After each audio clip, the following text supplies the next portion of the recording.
The Game of Life and How to Play It, by Florence Scovel Shinn. Chapter 3, The Power of the Word. By thy words thou shalt be justified, and by thy words thou shalt be condemned. A person knowing the power of the word becomes very careful of his conversation. He has only to watch the reaction of his words to know that they do not return void. Through his spoken word, man is continually making laws for himself. I knew a man who said, "I always miss a car. It invariably pulls out just as I arrive." His daughter said, "I always catch a car. It's sure to come just as I get there." This occurred for years. Each had made a separate law for himself, one of failure, one of success. This is the psychology of superstitions. The horseshoe or rabbit's foot contains no power, but man's spoken word and belief that it will bring him good luck creates expectancy in the subconscious mind, and attracts a lucky situation. I find, however, this will not work when man has advanced spiritually and knows a higher law. One cannot turn back, and must put away graven images. For example, 2 men in my class had had great success in business for several months, when suddenly everything went to smash. We tried to analyze the situation, and I found, instead of making their affirmations and looking to God for success and prosperity, they had each bought a lucky monkey. I said, "Oh, I see, you have been trusting in the lucky monkeys instead of God. Put away the lucky monkeys and call on the law of forgiveness, for man has power to forgive or neutralize his mistakes." They decided to throw the lucky monkeys down a coal hole, and all went well again. This does not mean, however, that one should throw away every lucky ornament or horseshoe about the house, but he must recognize that the power back of it is the one and only power, God, and that the object simply gives him a feeling of expectancy. I was with a friend, one day, who was in deep despair. In crossing the street, she picked up a horseshoe. Immediately, she was filled with joy and hope. She said God had sent her the horseshoe in order to keep up her courage. It was indeed, at that moment, about the only thing that could have registered in her consciousness. Her hope became faith, and she ultimately made a wonderful demonstration. I wish to make the point clear that the men previously mentioned were depending on the monkeys alone, while this woman recognized the power back of the horseshoe. I know in my own case, it took a long while to get out of a belief that a certain thing brought disappointment. If the thing happened, disappointment invariably followed. I found the only way I could make a change in the subconscious was by asserting, there are not 2 powers, there is only one power, God. Therefore, there are no disappointments, and this thing means a happy surprise. I noticed a change at once, and happy surprises commenced coming my way. I have a friend who said nothing could induce her to walk under a ladder. I said, "If you are afraid, you are giving into a belief in 2 powers, good and evil, instead of one. As God is absolute, there can be no opposing power, unless man makes the false of evil for himself.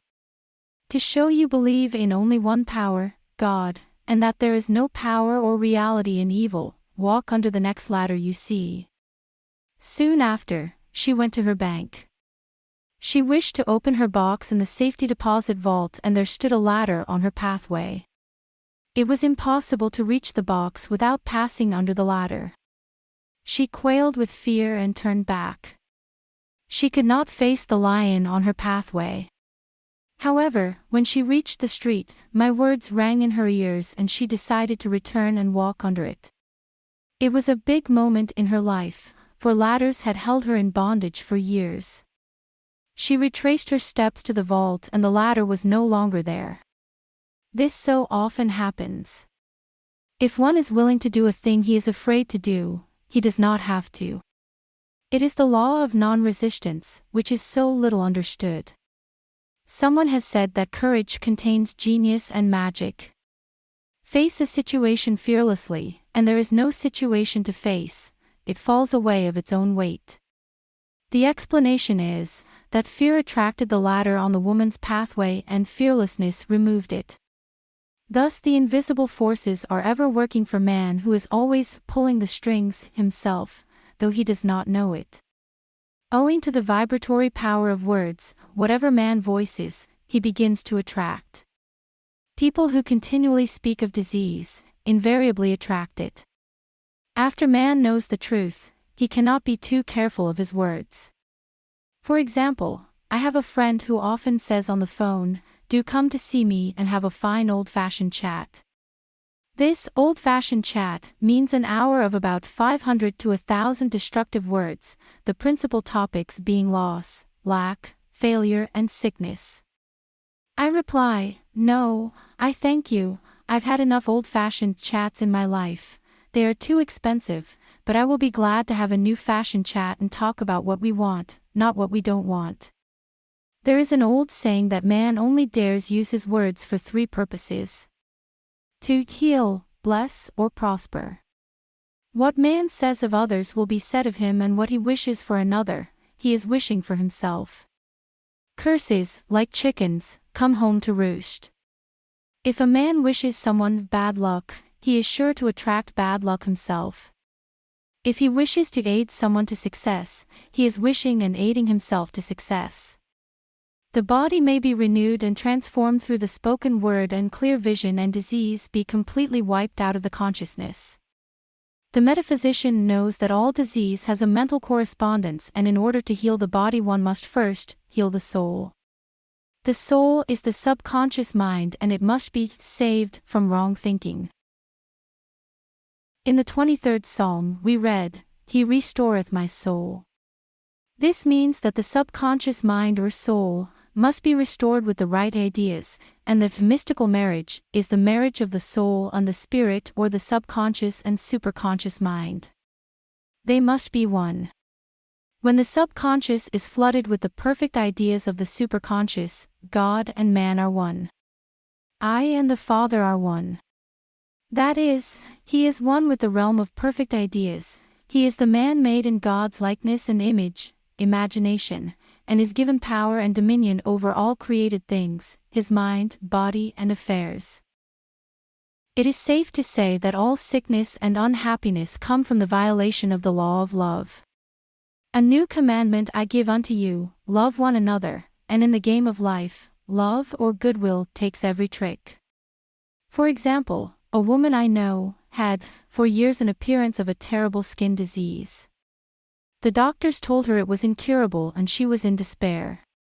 She was on the stage, and she feared she would soon have to give up her profession, and she had no other means of support.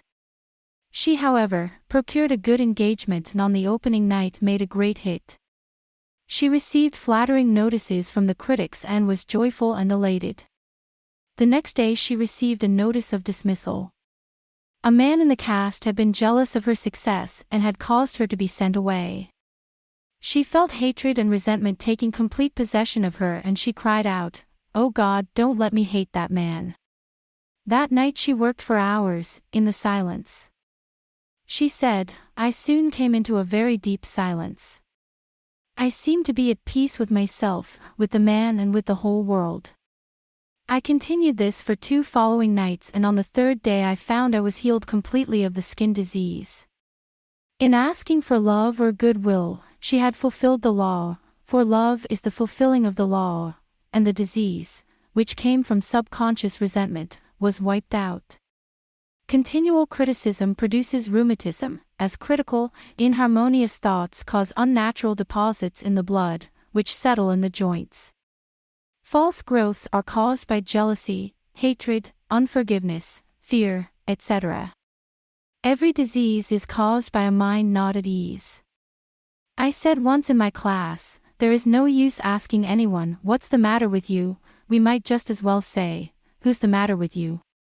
Unforgiveness is the most prolific cause of disease. It will harden arteries or liver and affect the eyesight. In its train are endless ills. I called on a woman one day who said she was ill from having eaten a poisoned oyster.